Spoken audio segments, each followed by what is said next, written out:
গতকালের যে গোটা ঘটনা অর্থাৎ যাদবপুর বিশ্ববিদ্যালয়ের যে ক্যাম্পাস তা কার্যত উত্তপ্ত উত্তাল হয়ে পরিস্থিতি তৈরি হয়েছিল, তার প্রতিবাদ জানিয়ে আজকে বাম কর্মী সমর্থকেরা, এসএফআই এর সমর্থকেরা প্রত্যেকেই কিন্তু আজকে তারা রাজপথে নেমেছেন। আমরা যে ছবি দেখলাম, যাদবপুর বিশ্ববিদ্যালয়ের আন্দোলনরত পড়ুয়াদের ওপর হামলা ও শিক্ষামন্ত্রীর গাড়িতে এক ছাত্রকে পিষে মারার চেষ্টা করা হয় বলে অভিযোগ। কেনই উদ্ধত্ত? তারপরই প্রতিবাদে রবিবার বিকেলে মহামিছিলের ডাক দেওয়া হয় বামেদের তরফে। পূর্ব ঘোষণা মতো সুকান্ত সেতু থেকে যাদবপুর থানা পর্যন্ত ধিক্কার মিছিলে পা মেলান সিপিএমের রাজ্য সম্পাদক মোহাম্মদ সেলিম, বাম নেতা সুজন চক্রবর্তী, বাম নেতা সৃজন ভট্টাচার্য, ডিওয়াইএফআই এর রাজ্য সম্পাদক মীনাক্ষী মুখোপাধ্যায় সহ একাধিক নেতা ও কর্মী সমর্থক। সামনের সারিতে ছিলেন যাদবপুর কাণ্ডে আক্রান্ত ছাত্র অভিনব বসু। মিছিল থেকে শিক্ষামন্ত্রী ব্রাত্য বসুর পদত্যাগ ও গ্রেপ্তারির দাবি ওঠে। পরবর্তীতে যাদবপুর থানার সামনে বিক্ষোভ দেখায় বাম নেতা ও কর্মী সমর্থকরা, ফলে ব্যাহত হয় যান চলাচল।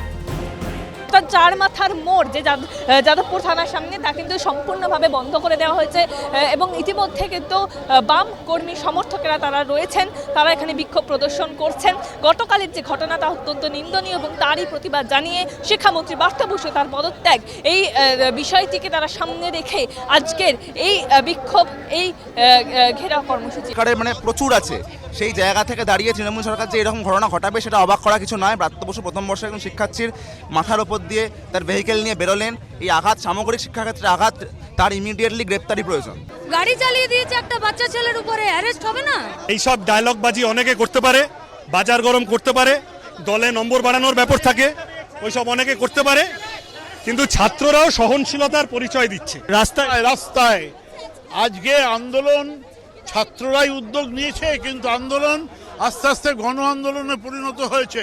প্রশ্ন উঠছে, বহিরাগতদের নিয়ে যাদবপুর বিশ্ববিদ্যালয়ে কেন গিয়েছিলেন শিক্ষামন্ত্রী ব্রাত্য বসু? ঘটনার নেপথ্যে শিক্ষামন্ত্রীর প্ররোচনা? গোটা ঘটনায় কড়া প্রতিক্রিয়া বাম নেতৃত্বের।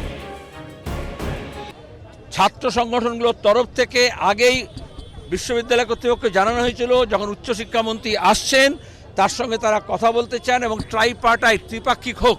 কারণ নির্বাচন চাইছিল, যখন নির্বাচন চাইবার সময় সঙ্গে সঙ্গে বলা হতো যে উচ্চশিক্ষা দপ্তর সরকার চাইছে না বলে নির্বাচন করা যাচ্ছে না। তাহলে কে মিথ্যেবাদী, রাজ্য সরকার না বিশ্ববিদ্যালয় কর্তৃপক্ষ? উনি কালকে বিশ্ববিদ্যালয়ে গেছিলেন কেন? শিক্ষার কাজে, ইউনিভার্সিটির কাজে, নাকি দলের কাজে? দলের কাজে বহিরাগতদের নিয়ে বিশ্ববিদ্যালয়ে গেছিলেন কেন? গেছিলেন প্রভোকেশন তৈরি করার জন্য। প্রশ্ন উঠছে, ছাত্র সংসদের নির্বাচনে এত বিলম্ব কেন? আন্দোলনে সামিল হয় বাম ছাত্র সংগঠন এসএফআই। ঘটনায় ফের প্রশ্নের মুখে পুলিশের ভূমিকা। এবং আমাদের এটাই দাবি যে ব্রাত্য বসুকে যত তাড়াতাড়ি সম্ভব গ্রেফতার করা হোক। আজকে গোটা রাজ্য জুড়ে এসএফআই এর একটার পর একটা বিক্ষোভ, এসএফআই এর মিছিলকে আটকানোর চেষ্টা করছে, কিন্তু আসলে পুলিশের ভূমিকাটা হওয়া উচিত ছিল যে ব্রাত্য বসুর মতন একজন ক্রিমিনাল, একজন কোল্ড ব্লাডেড মার্ডারার ক্রিমিনাল, অথচ পুলিশ এখনো তৃণমূলের এই শিক্ষামন্ত্রী, খুনি শিক্ষামন্ত্রী, তাকে অ্যারেস্ট করতে পারছে না। পুলিশের ভূমিকা যে তৃণমূলের দলদাস হয়ে আছে আগেও ছিল, এটা আমরা সম্পর্কে নিশ্চিত। ছাত্র সংসদ নির্বাচনের তারিখ ঘোষণা করুন। কার কত দম আছে, কার কত বুকের পাটা আছে, ক্যাম্পাসে গণতন্ত্রকে পুনরুদ্ধার করা যায় কিনা সেটা এবার আমরা ওনাদেরকে ওপেন চ্যালেঞ্জ করছি। যাদবপুর বিশ্ববিদ্যালয়ের ক্যাম্পাসে সেখানে একজন শিক্ষামন্ত্রী কিভাবে একজন পড়ুয়ার গায়ের ওপর দিয়ে গাড়ি চালিয়ে দিয়ে চলে গেলেন? তাহলে কি খুনের চেষ্টা? এই ধরনের একাধিক অভিযোগ নিয়ে তারা সরব হয়েছেন। পুলিশের যে উদাসীনতা, সেই উদাসীনতা নিয়েও প্রশ্ন তুলছেন তারা। আগামী সময়ে যতক্ষণ না পর্যন্ত এর বিহিত হচ্ছে, এই আন্দোলনকে আরও বৃহত্তর পর্যায়ে নিয়ে যাওয়ার হুঁশিয়ারি যাদবপুরের এসএফআই এর পড়ুয়াদের।